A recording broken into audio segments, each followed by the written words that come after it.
Hello, Art League students. We're doing a series of little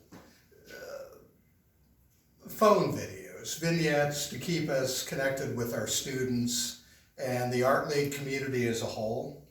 They're not professional, they're us working.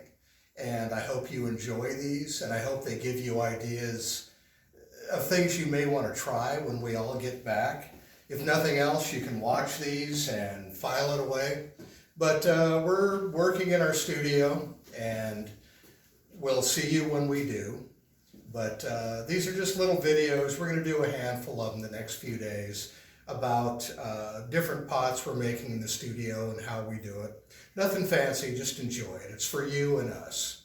So today, I'm putting little lugs on the side of these jars. It's kind of pottery reference. They're something to get purchase on the piece, but they're not large, overpowering things. They're not a pulled handle. They're just there. You can grab it and kind of palm it and move the piece. And they're quick, and I kind of like them. So anyway, I'm just going to go ahead and do this, and we'll talk about it when we all get together again. So I just roll a coil out. And I want these fairly small. If they get too big, visually they kind of dominate the piece.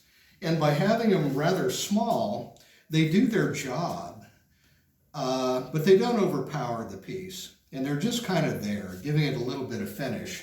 So I'll take this coil and I just kind of slap it down on a hard surface and give it 3 facets, 3 sides. And it's kind of a pyramidal shape. And I can just lay this out like so now. And I have this strip that I can make blanks out of. So I'm just going to cut these little diamond shapes and set them aside. And I have a handful of jars to work on. So I'm going to do a few of these.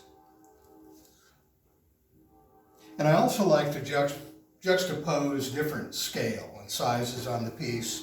So I'm working down at this end, it's kind of skinnier. And what I'm going to do is take one of these smaller pieces and put it across with one of the large. So now I have 2 of these little diamond shapes. And it's just a matter of putting these where I think they belong in the piece. And I'm just going to use a little slip. And these are really quick and easy, and they do the job. So I just kind of press that on there, like yay.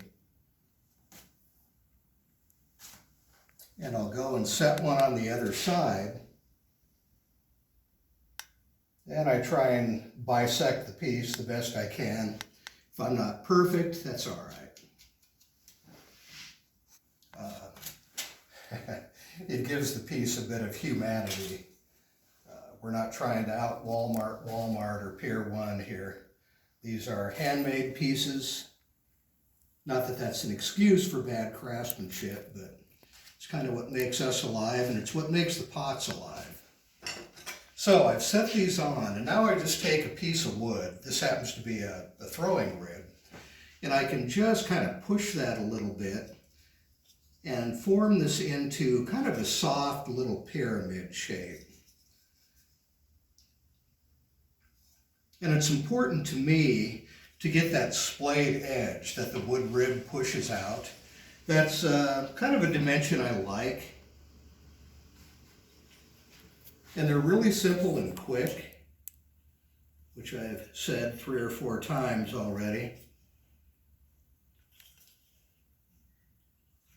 But they're just little soft shapes that when you grab the piece, all of a sudden, you've got purchase. And let me set a lid on this and give you a sense of the finished form. Right now it's a jar without a lid, so we're going to take this and just set it on there. And I've got to trim the base of this piece. I may do a video of that a little bit later. So it's just a little kitchen jar. And those handles kind of complete the piece. It would be okay without them. I just like putting them there. So that's kind of a wrap on this, and we'll shoot something else here the next few days. Thanks.